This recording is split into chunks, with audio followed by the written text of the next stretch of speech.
The wind screamed like a wounded animal, hurling snow sideways across the frozen wilderness. Trees bent and snapped under the weight of the storm, their groans echoing into the night. The blizzard was unlike any Caleb had experienced in the 8 years he'd lived alone in the northern woods. Whiteout conditions swallowed everything, reducing the world outside to a howling blur. It was a night to stay locked inside, bundled near the fire, praying the roof held and the power didn't die. Caleb sat in his armchair by the fireplace, its orange glow flickering across the room's log walls. His fingers nursed a tin mug of lukewarm coffee, though he hadn't taken a sip in nearly an hour. He wasn't thinking about the storm. His mind was elsewhere, where it often wandered in quiet moments, to the car accident, to his wife, to his daughter, to the crushing silence that followed their absence. 8 winters had come and gone since that night.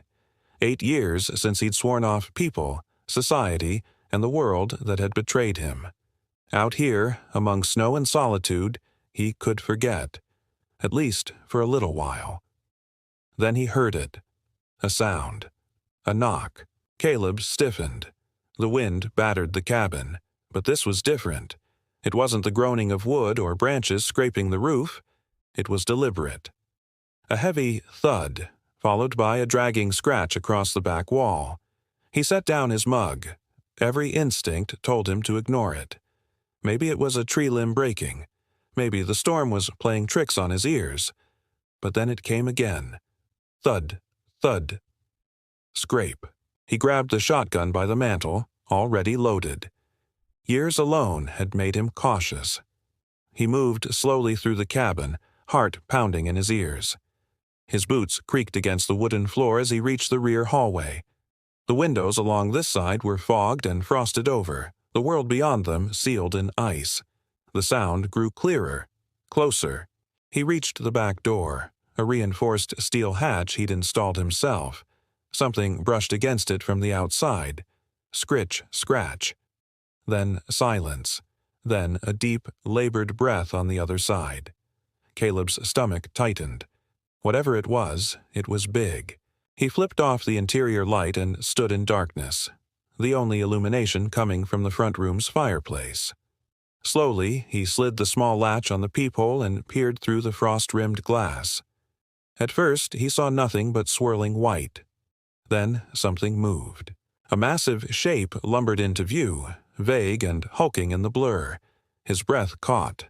A bear, easily 7 feet tall, standing upright. Its thick fur was soaked and clumped with ice, its chest heaved with exhaustion, and at its feet, 2 smaller forms. Cubs. They weren't moving. The bear raised a paw and placed it gently against the glass.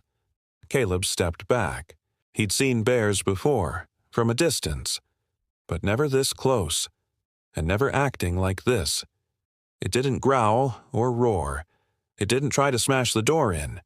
It just stood there, one paw on the window, staring right at him through the glass with dark, desperate eyes.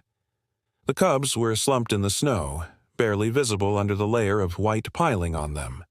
One gave a weak, pitiful twitch. Caleb's brain warred with itself. This wasn't normal. Wild animals don't knock. Wild animals don't plead. And yet, those eyes, they weren't wild. They were asking. A memory surged, unbidden, unwanted.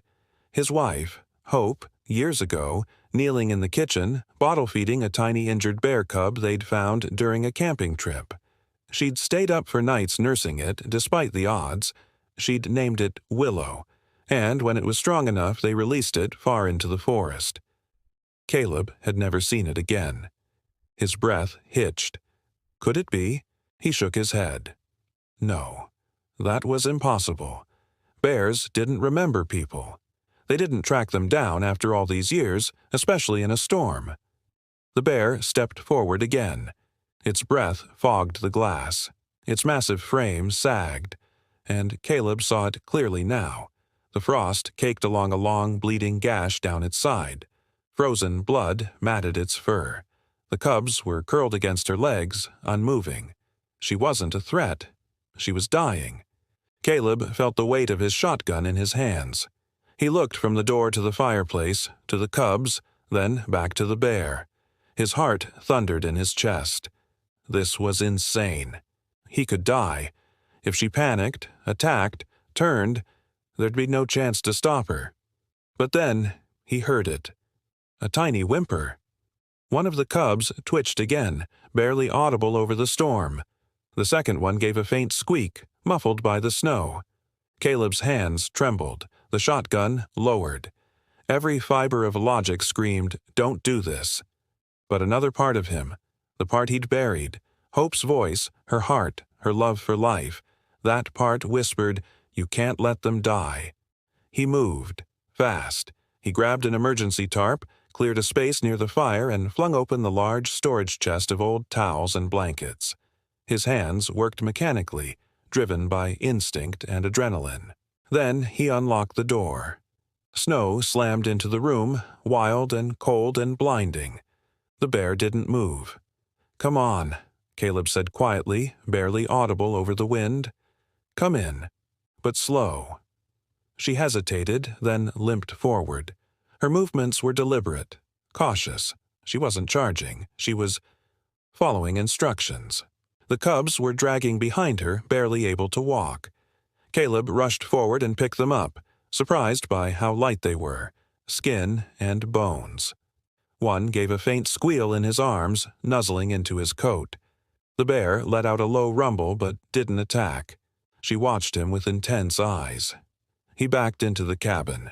She followed, step by step, until her entire frame was inside the warm light of the fire. The door slammed shut behind them. Steam rose from her fur as warmth rushed in. She collapsed just inside the doorway, panting hard, eyes closing in exhaustion. The cubs whimpered weakly in Caleb's arms. He set them down gently on the blankets, wrapping them tight. One opened its eyes just a sliver. The mother bear crawled forward, nose brushing her cubs. She let out a soft, rasping chuff. The sound was maternal, loving. She rested her head beside them and went still. Caleb stood frozen, shotgun forgotten, heart racing. He didn't know if he'd just saved a family or let death into his home. But then, in that silence, something unimaginable happened. The mother bear opened one eye, looked up at Caleb, and nodded. Not an accident, not random. A slow, deliberate nod, like thanks. Caleb's legs nearly gave out. This wasn't just survival. This meant something. And whatever this night held, it was only beginning.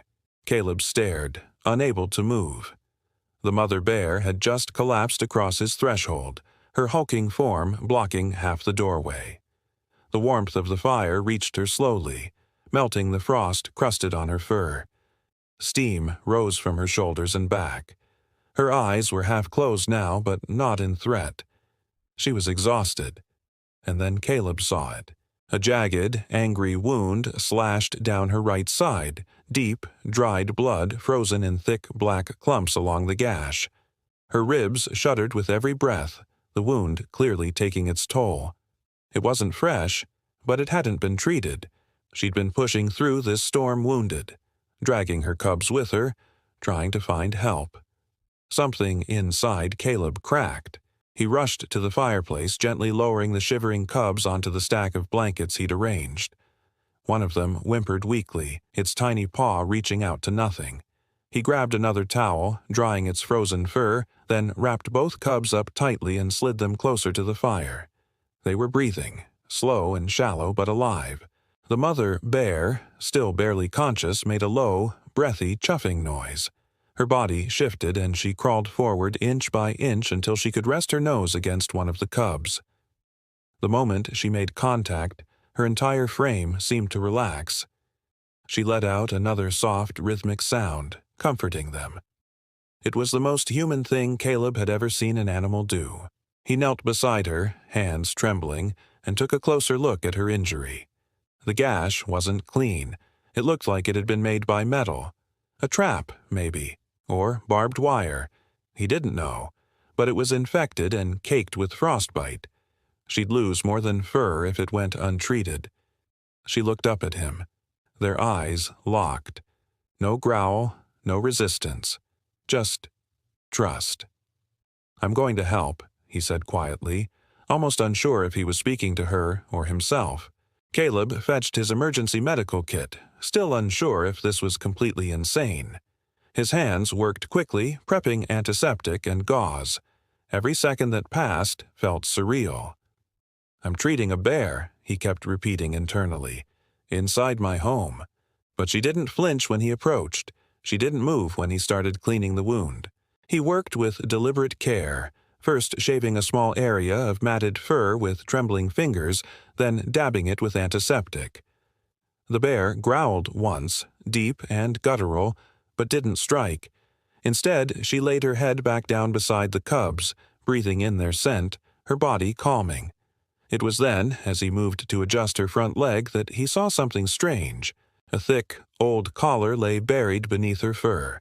Not a hunter's tracker, too worn, almost forgotten. He gently pulled back a matted clump, revealing what looked like a small metal tag. It was hand-carved, faded, but still legible. W. 14. Caleb's heart stopped. His vision blurred, breath caught in his throat. Willow. He sat back hard, nearly toppling over. He hadn't heard that name in years. A decade ago, his wife had carved that very tag, while nursing a tiny orphaned cub they'd rescued near their cabin on a hiking trip. She'd insisted on keeping the bear for weeks, feeding it with an eyedropper, wrapping it in old blankets during cold nights. Hope had named her Willow, after the strong, bending trees along the riverbank. "Because she bends but never breaks," she used to say. They had released Willow into the wild when she was strong enough. Caleb had watched the bear disappear into the trees, never expecting to see her again. Now, here she was, older, battle-scarred, a mother, and she'd come back. His vision blurred as he blinked rapidly, tears brimming at the edges of his eyes. He reached out, hand hovering near her neck. She didn't pull away. Instead, her paw moved almost instinctively, nudging her cubs closer. One of the cubs, a smaller one with a faint scar across its snout, twitched. Its eyes fluttered open, cloudy but aware. It gave a faint cry and then, shockingly, nuzzled Caleb's outstretched hand. Emotion surged like a flood through him. He hadn't touched another living soul in years. Not like this. Not with meaning. Not with warmth. And now, here he was, in a fire-lit cabin in the middle of nowhere, holding a near-frozen bear cub as its mother, his wife's bear, watched with tired, ancient eyes. The storm outside intensified, wind shrieking around the cabin. Caleb felt the creaks in the beams as snow piled higher. He checked the windows. Frost completely covered them now. He needed to make sure they had enough warmth to survive the night. He added more logs to the fireplace, then started building a second fire near the kitchen. The temperature would drop even more before dawn, and the power was already flickering. He looked back. The mother bear hadn't moved, but she was watching him. Her expression, if bears had such things, was one of exhaustion, but also recognition, as if she understood exactly where she was, and who he was. He brought out what food he had: old cans of tuna, leftover stew, a few frozen fish he'd caught days earlier. He placed the fish near the bear family. The cubs were too weak to eat, but Willow raised her head and nudged one fish toward the closest cub, then used her nose to gently roll it toward the fire's warmth. It wasn't until she tried to get up, just to reposition herself, that Caleb saw it again. That same gesture. Protective. Intentional. The same way Hope used to curl around their daughter when thunder rolled through the night. The way she'd place herself between danger and their little girl's crib, shielding her like nothing else mattered. Even wounded, even freezing, Willow shielded her babies. Caleb sat down by the fire, staring into the flames. His thoughts spun out of control. He hadn't spoken to anyone in nearly a year. He hadn't shared warmth, emotion, or grief with another being since the day the paramedics told him Hope and Lily had been lost in that car. But now, sitting here, with a creature from his past, with her children, it felt like something broken in him was slowly beginning to thaw. Time blurred. Hours passed. He dozed briefly in the chair, jolted awake by a loud crack outside.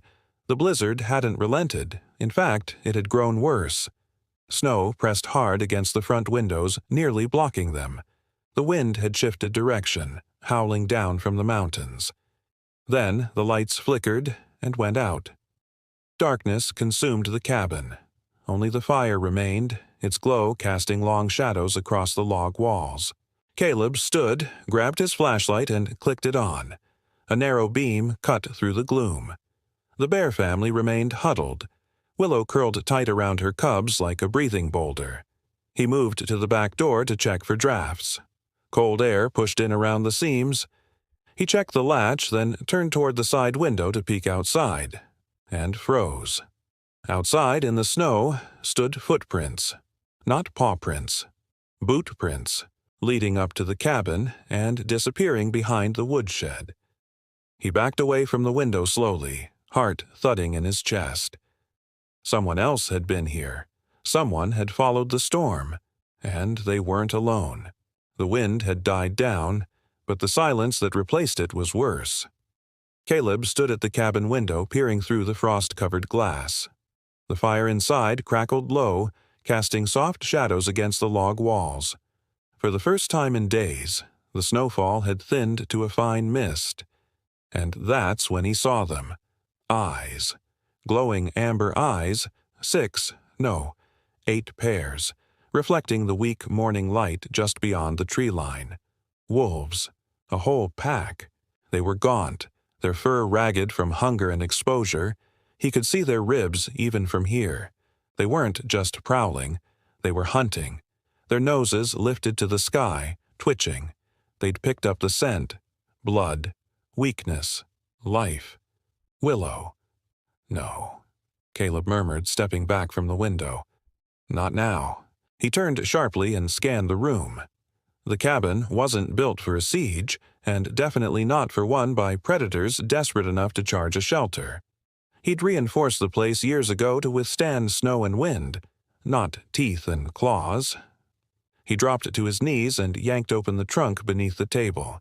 Inside, tools, ropes, 2 loaded magazines, and his father's old Winchester. He counted the bullets. 7. 7 shots. That was all he had left. He muttered a curse and jammed 1 magazine into the rifle. Then he moved, fast. Windows boarded, door barred. He pushed the heavy dresser against the back entrance. The roof, he couldn't do anything about that. And still they circled. Low growls rumbled in the distance like thunder threatening to roll in. The wolves were testing the perimeter, getting bolder. Then Caleb heard a sound behind him, a soft, pained whine. Willow. She was standing, barely, by the door, her legs trembling, favoring her injured side. Her breath came in ragged bursts, visible in the cold air. She looked straight at Caleb and released a deep, rumbling growl. Not at him, but past him. She sensed it too. "They're not going away," Caleb said, his voice hoarse. "They know you're in here. You and the cubs." At the sound of his voice, the 2 tiny cubs stirred beneath the quilt near the fire. One yawned, the other mewled, innocent, unaware, defenseless. And Willow, despite her pain, despite everything, took a staggering step forward and placed herself between them and the door. A protector. A mother. Something twisted in Caleb's chest. Suddenly, he was back there. That night. The highway. The snowstorm. His wife screaming his name. His daughter's tiny fingers wrapped around his as the car skidded off the icy road. The twisted metal. The scent of gasoline. The silence afterward. He'd frozen. Completely. In shock, in fear, in disbelief. He hadn't moved fast enough. And they were gone.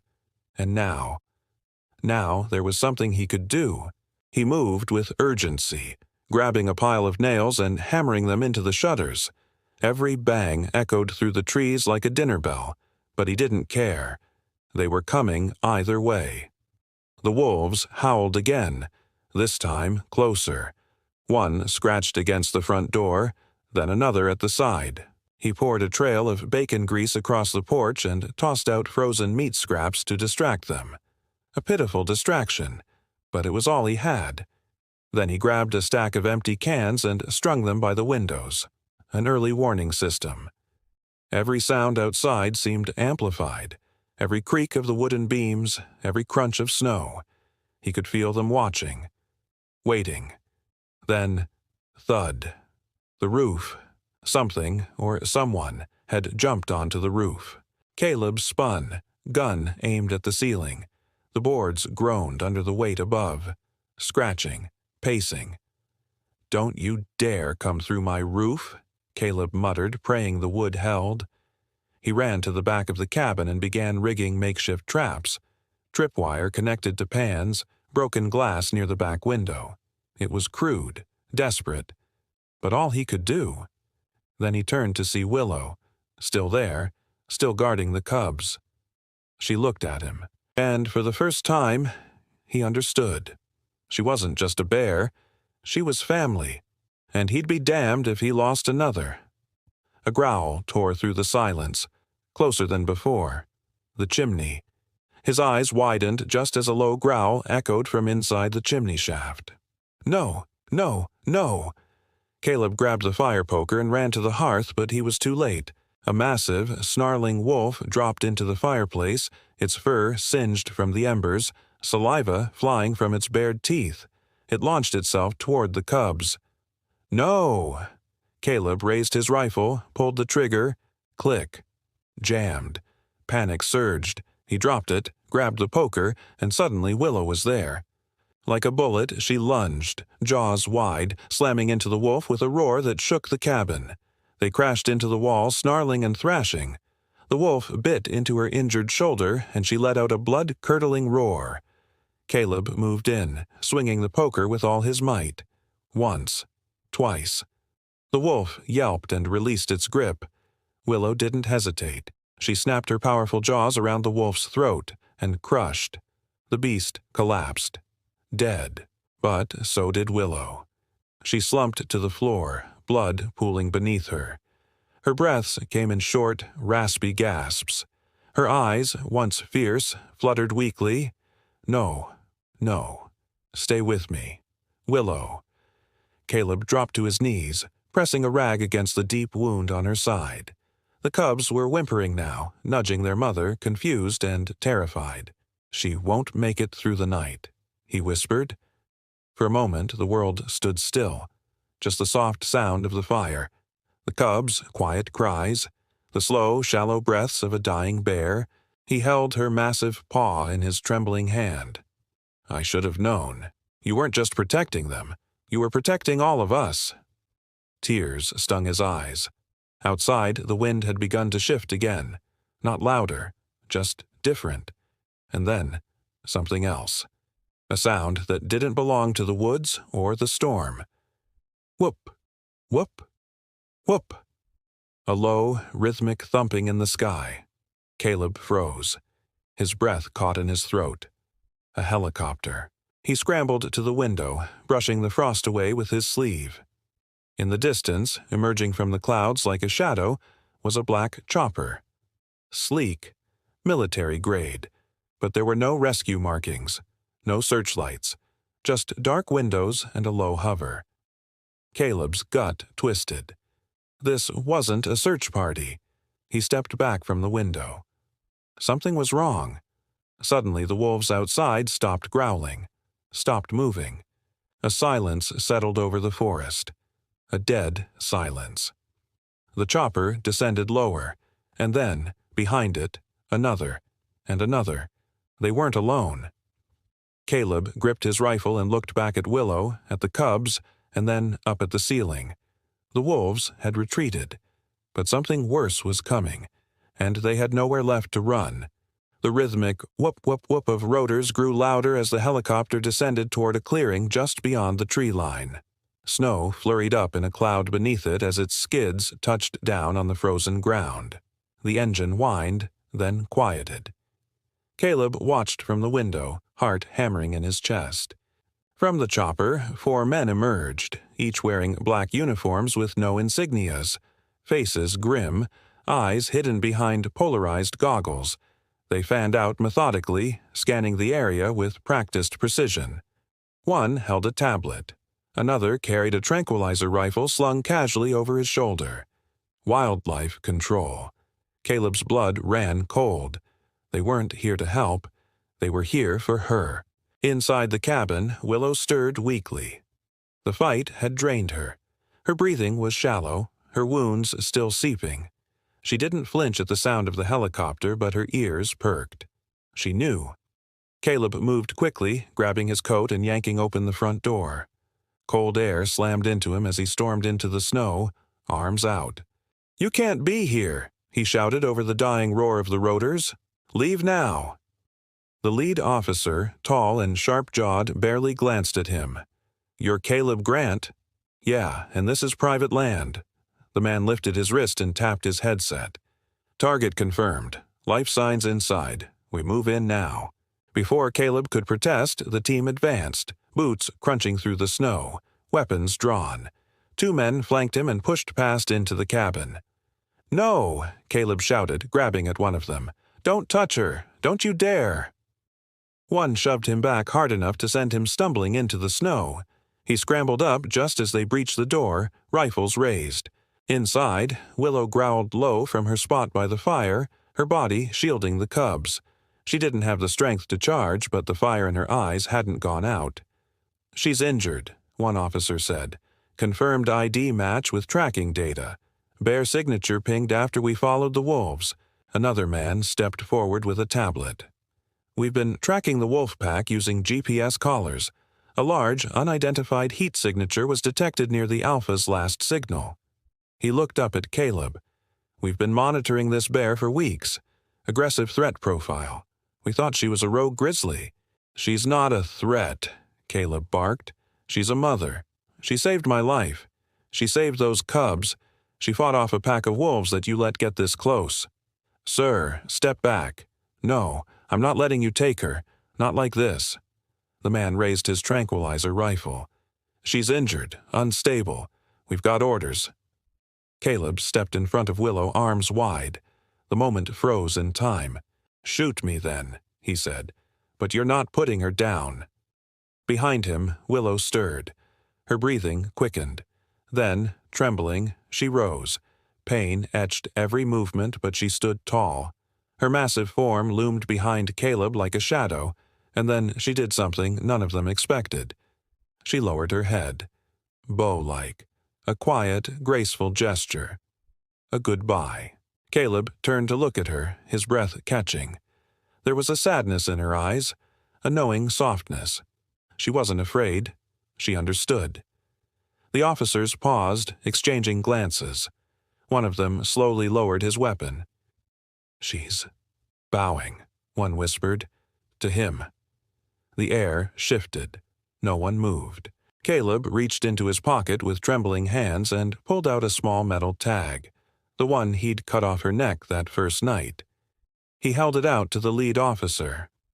W-14, he said quietly. "That's her caller ID. Says, saved by hope." The officer took it and turned it over in his palm. W-14, he murmured. Then he tapped into the tablet and scanned it. Seconds ticked by, and then the screen lit up. "Holy!" He looked up sharply. "She's a rewilding subject, part of the Wild Hope Initiative out of British Columbia. That program was shut down 5 years ago." He read further. "Last signal lost during a storm. Presumed dead." Caleb's voice cracked. "She wasn't dead. She survived. She found her way back, and now she's a mother." The man swallowed hard. She remembered. She came back because this was home. Silence filled the cabin. The fire popped softly. One of the cubs let out a small whimper and pressed into Willow's side. The officer looked at Caleb, then at the bear. Then he sighed. "We'll call off the termination protocol. We'll arrange transport to a sanctuary. It's the best we can do." Caleb's knees nearly gave out. "Thank you," he whispered.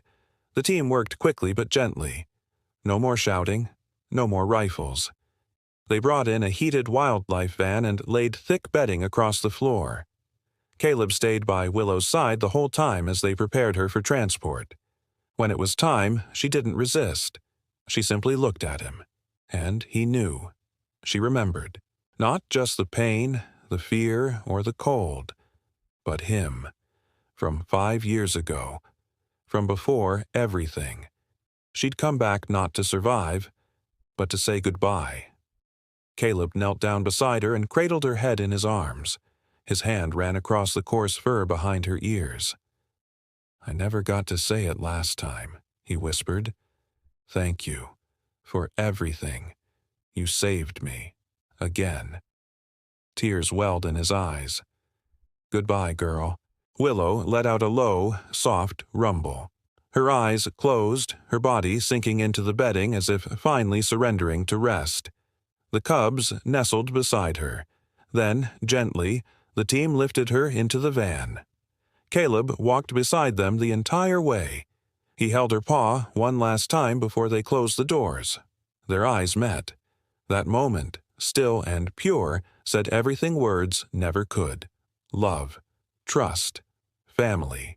The engine rumbled to life. As the van pulled away, snowflakes fell in slow motion. Caleb stood in the road watching the taillights disappear into the white. For a long time he stood there, not moving, not speaking.